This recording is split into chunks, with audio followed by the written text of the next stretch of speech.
Warning, this podcast contains spoilers.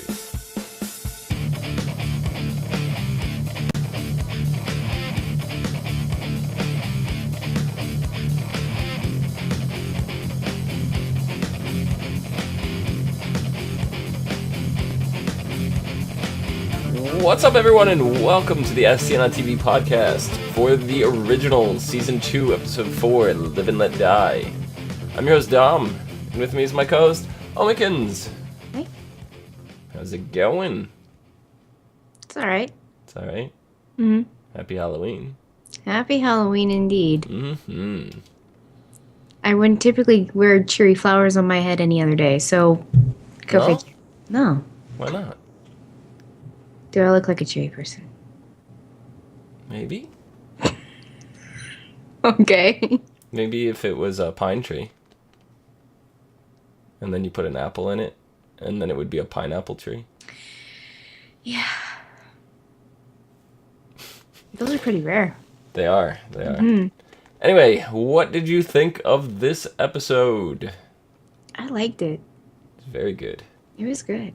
It's very good. We had a battle of the werewolves going on. They were like fighting the vampires, siding with the witches, then rebelling against the witches and siding with the vampires. It's like I don't know. I have no clue what direction the show is going anymore. I think they're all chasing their own tails right now. They pretty much are. Yeah. Pun intended. But one of the more kind of like side stories that was the most interesting to me was Josh this episode. Yeah. Character development. Really all we got he was kind of whiny and he seemed weak. And now he's actually stepping up and he's Marcel's right-hand man. He is. And they're adding a little bit more character to him. I mean, at the start of the episode, he's working on his dating profile. He's kind of fleshing it out. Yeah.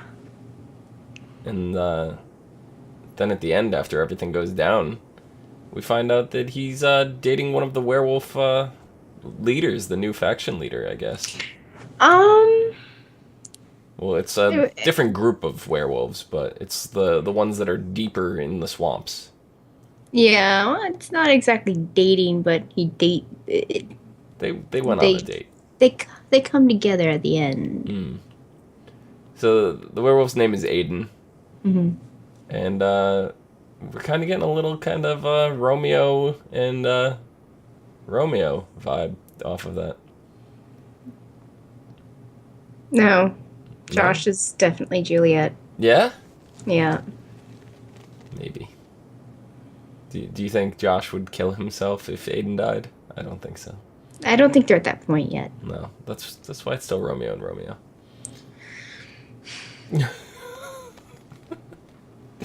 Okay. But it was kind of cool how they decided to come together at the end, and despite the war that's going on, they're just like, let's just be normal despite all the crazy and just enjoy ourselves. Kind of represented hope, not the baby hope, but hope itself, which is very rare, especially in New Orleans these days. There's two factions. Yeah. I mean, you don't really see vampires and werewolves coming together on peaceful ground anyways. No, definitely not. We had Davina. She's talking to Cammy. Klaus ends up discovering where she is by listening to her through a phone from like 10 feet away. And you can hear cicadas. Now, I can understand that because they were pretty loud in that scene. But I didn't hear church bells whatsoever. So I don't know how Klaus could hear them when they're coming through a phone, which the technology does not pick up every little detail sound. It's filtered into a point. So I think that was kind of a stretch on their part. It's Klaus. He's just that special. Mm-hmm. Then we see Vincent, who is acting as Cammy's college advisor, so to speak. And he's talking to her, and he's just really getting down into like some really gritty details about her love life. You know, it's like she goes into about the Klaus thing, about Marcel, but she's not calling them Klaus and Marcel. You know? No. She has every right to have her guard up. I mean, she hasn't exactly had the best experience since she got to New Orleans. Yeah, but with her guard up, why is she even telling her college advisor this in the first place? I don't know. I mean, he did say it was some sort of therapy. So, I mean, it might take her a while to open up completely. But, I mean, if she talked to Klaus a little bit more often and got the dirty details, she'd figure out that Vincent is Finn. Yeah, this is true. Yeah. But I think part of it may have something to do with, her uncle's not around anymore. She doesn't really have anybody to confide in. Yeah. And Vincent seems nice enough. So he seems like he's trying to help. Seems like it. I just feel bad for Cammy. It's like, when she finds out, is she ever going to be able to trust anybody ever again? I don't know. Well, she seems to trust Davina a lot, so. It's true. It's just weird pulling somebody into the supernatural world and then they discover that their entire life is made up of supernatural creatures left and right. You know, it's like, if before Cammy knew this, she was living a normal life, nothing was going on. Now she's got original vampires, she's dealing with werewolves, she's dealing with witches, and now somebody who she thinks is just a normal person is an original vampire in a witch's body.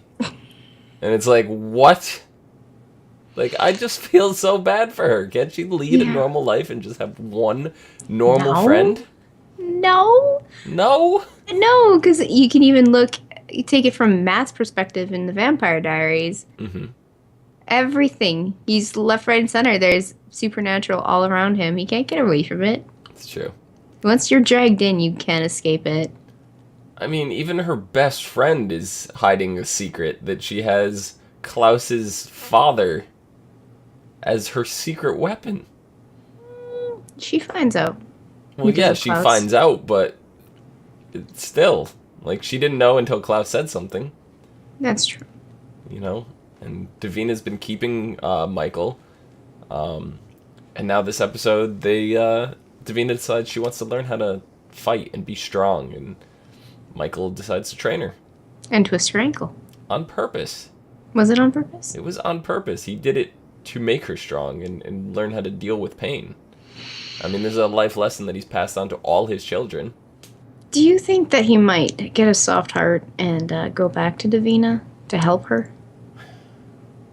I don't know. Michael, we don't have much of Michael's backstory. No, we don't. The only thing we know is that his wife cheated on him. And with a werewolf nonetheless, and that's why he especially hates Klaus, but that doesn't really give reason why he hates all the other children as vampires. No. So, I don't know, I feel like we're gonna get a Michael backstory coming up soon. Probably not next episode, just because we know, we know it's gonna... Well, you never know. It could tie together. But maybe. Yeah. And we'll get into that in a little bit. But, so Vincent decides that he wants to turn a bunch of children into werewolves by triggering their gene, sending them out on a nice party to go on a killing spree. It was Esther's plan, definitely. Right. But why would they even agree to do this, knowing that it's probably going to break the werewolves' trust? They think they have a lot hanging over their heads. I mean, I think Esther thinks she has a lot more to, control them with, and it's obviously not as much as she thinks. Yeah. I mean, it just seems like from the werewolves' perspective, they don't like being werewolves. They want these No. rings so they Yeah. can stay in their human forms and not have to deal with Exactly. turning. So why would they agree to do this to their nieces, nephews, sons, daughters? Like, No. It just from the very beginning, as soon as they introduced werewolves into this universe with Vampire Diaries, they're not fans of being werewolves. Some of them they accept it, but a lot of them are just they just hate it and they wouldn't wish it on their enemies. So, yeah, I mean, and plus they're kids. You don't want to subject them to that kind of violence because that's how you make psychopaths. yeah. Hmm. I mean, look at Klaus. Yeah, He's a pretty well-rounded psychopath, though. well-rounded, Yeah. definitely. I mean, he gets into a fight with his father, Michael. He goes and hunts him down. Right? Hmm. He knocks Davina out cold in the process by throwing, I don't know, was it a stick or something through the window? A rock? I don't even... It was one of the stabs that Michael was training with. Okay. Knocks her out cold. And him and his father have this big brawl in the front yard. You know, it's just like any typical family. I remember I fought with my father when I was younger. We literally would end up wrestling in the front yard, like punching and kicking each other, rolling in a ball, and that's exactly what this seemed like. Except, you know, Michael was trying to take it a little too far. Well, the only reason why Michael could leave is because Davina was knocked out, and because Cole disenchanted the bracelet. Yeah, this is true too. Like, Mhm. Cole sneaks into the house, and he's just like, he goes to take the white oak steak. Why is that a tongue twister? Don't even know. But then Michael's like, "Why are you stealing?" And he's like, "Hey, I know how to get rid of that enchanted bracelet if you promise not to hurt me." Little does Michael know that this is actually his son Cole, Mm-hmm. but he agrees. Takes the bracelet off, and then yeah, Klaus and Michael start the fight. But when it comes down to it, Klaus eventually gets the upper hand. Yep. And instead of killing his father, he puts the white oak stake through his shoulder and then sticks Papa Tunde's knife, which they didn't really... If you didn't remember Papa Tunde from last season, there was no like recollection of what that was. So I feel bad for like Heather, Yeah. for example, who unfortunately could not make it tonight. But I guarantee you she doesn't know who that knife is. No. So they didn't do it. Even in the previews, they could have explained it. They could have. In Just the- like the a little recap. flashback or something, yeah. Yeah. But why did Klaus end up leaving his father alive? Is he getting soft? It had to do with the talk he had with Cammy at the bar. She kind of, used a little of her therapeutic magic on him, and he was like, oh, yeah, okay, I guess, makes sense. I like the idea of him just suffering forever and ever in front of me. I like that idea instead of just killing him, because then... But that's just Klaus's crazy mind. But then he agrees to spare Davina on top of it. He spared Davina in the first season as well, even after all the shit she caused. And This is worse. She brought his father back from the dead on a murderous rampage to slaughter them all. Why would you keep letting this girl live? she's young, I guess. I think he sees there's one scene in season 1 where I think Klaus kind of connected with her a little bit, and that's because she's fighting for what she loves, and which is a lot of the stuff that Klaus was doing when he was a little bit more there, and he's actually doing a lot of it now. I mean, the only reason why he wants his mother and his father out of the way is that so his family can be a family again. Yeah. So, I mean, Davina has nobody, but she does have her friends, and those are the people she wants to protect, and unfortunately, she thinks getting rid of Klaus is one of the ways to protect him. Right. We also see Elijah bust into Marcel's place Yeah. and agrees to start training some people. And you need the element of surprise. And he just runs in and snaps a bunch of their necks. And it's just like, I'm here. But him and Gia especially start training. Mm-hmm. Why do you think Elijah is taken up to Gia so much when he was so apprehensive? Like 2 episodes ago. Last 2 episodes, I should say. He sees potential. That she can keep her cool, but do what she has to do to get things done. And that's sort of the warrior speech that Marcel and Elijah had not too long ago. Yeah. Well, him and Gia seem to be getting really close. I don't know if it's more on a personal level, but we literally get to see Gia with her hand on Elijah's heart. She literally has his heart. Mm-hmm. And that is the most unopportunable moment for Haley to walk in. Yeah, well, I mean, she's been a bitch the last few episodes, so it's her own fucking fault. This is true. But how's this going to change the dynamic of Elijah and Haley's relationship? It's already looking bad. So I don't think, I mean, it could get worse, but I'm not concerned. They're already going down a dark path. And to be honest, I kind of like Gia.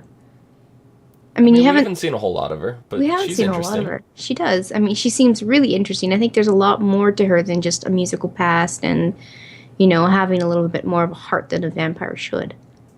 Yeah, she's pretty much all heart at this point. Mm-hmm. But she's got that manipulative side to her. She's really close with Marcel, and we know that everything that she's doing is for Marcel.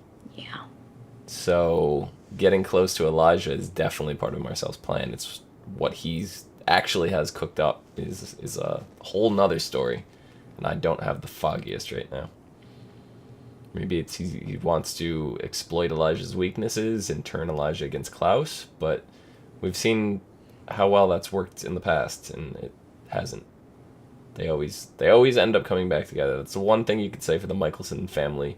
Besides the mother and the father, the rest of the family, well, I guess not even Finn and Cole. Like, I don't know. The core group will always comes together. Rebecca, Klaus, Elijah. Yeah. The three of them have this strong bond, and, you know, no matter what, they kind of come together. But what do you think it's going to take to bring Hope back? A lot more than they think they have to do. I think it's going to be a lot more than just getting rid of Michael and get rid of Esther.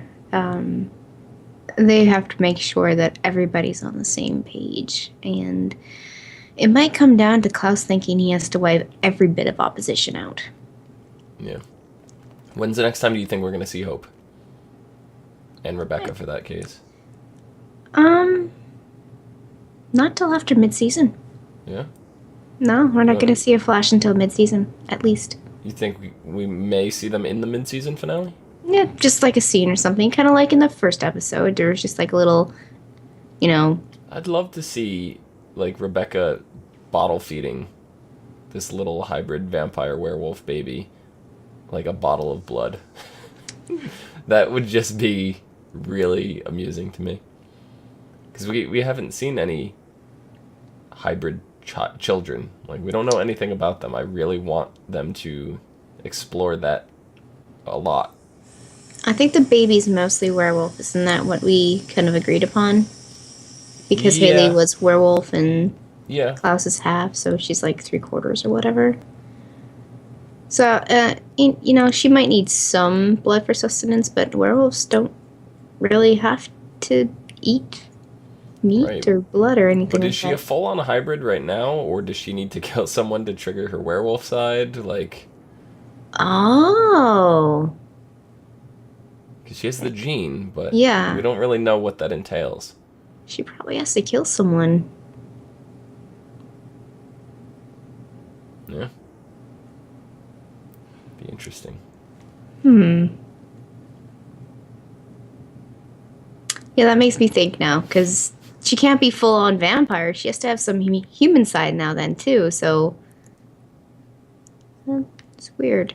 Yeah, I really, really hope that they don't just try to, like, glaze this over and they actually try to explain how this baby is functioning. But Yeah, I really don't see that happening until mid-season, maybe later. yeah, hopefully sooner than later. Mm-hmm. You have anything else for this episode? I mean, Michael did pull Papa Tunde's knife right out of his chest. It's like it Oh didn't yeah, even he hurt did. He's him. laying in In the the trunk back of Klaus's car, which yeah. I just need to point out really quickly. Really funny moment to me was when Klaus used the button to close the trunk instead of slamming it. It was so anticlimactic. I mean, it's like button, and he just walks away. It's like, no, you're supposed to slam that shit. Yeah. You're mad. Come on. It's just I thought it was just a No. little comedy moment snuck Yeah. in there, but yeah. Oh, that was great. We also have to talk about Elijah and how he got the better, his ass kind of kicked, and he's now gonna possibly get purified. Oh yeah. Wow, I totally glazed over that. I forgot about that. Yeah, Elijah was captured. Yeah. And the mother's just like, yeah, we want to purify you, as in I'm gonna remove. kill you and then put your soul in somebody else's body. Yeah, it's basically strip you of your vampire abilities. And do you think they're gonna be successful? Do you think Elijah's gonna be put back into a witch's body? No. No? No, it wouldn't be the originals if they did that. Why? There's nothing saying they can't put him back in his body later. I mean, we don't Have even you know s- what's going on. Like, we don't know if Esther, we don't know Okay. if Cole, we don't know if Finn can ever go back into their own bodies. We don't know this. We don't know this. Well, their bodies are in stasis because they're daggered. That's different than actually just being No, I think their straight up bodies physically killed. died. I don't. Esther's body was cremated. It was Yes. consecrated and went, But she scattered. wasn't a vampire. She Right. wasn't an original. Right, so it's highly unlikely she's going to be able to go back into her body. Finn Doesn't and matter. Cole were staked by white oak stakes. Their bodies Okay. shriveled up, and I believe they even turned to dust. Yeah, so that's the basis for every vampire. So I mean, in order for Elijah to become purified, she has to eliminate his current body. She has to kill him. So she's gonna rip him out. His body's gonna die, and he's gonna go in some other douche's body who probably isn't even as half as good looking as Elijah. We'll go into Gia's body. Oh, that's creepy. It'd be a really funny dynamic of Elijah trying to deal with that. I would never say you hit like a girl, but... Yeah, something feminist. yeah. That was an interesting scene. That was a really good scene. It was a really good scene. I forgot the name of next week's episode. So instead of Googling it, which I could do, I'm going to just go here and take a quick sneak peek. It is called Red Door. Haha, look at that. Ooh, special. Next week's episode, Red Door. The Vampire Diaries' Nina Dobrev appears in a flashback as Tatya, the original doppelganger. Now, I believe in Vampire Diaries we had a very brief run-in with Tatya, or was she only mentioned? I believe Tatya was the anchor, so she was in there a bit. Tatya was the anchor? Mm-hmm. Okay. She was the anchor before Bonnie. Okay. I thought that was a different one for some reason. Oh, yeah, okay, so, yeah, Tatya, all we saw her, she was just crazy. She was insane, because she was talking to all these different people that didn't exist, and spirits and all that stuff. Anyway, in order to show Elijah that her plan is what's best for him, Esther forces him to relive a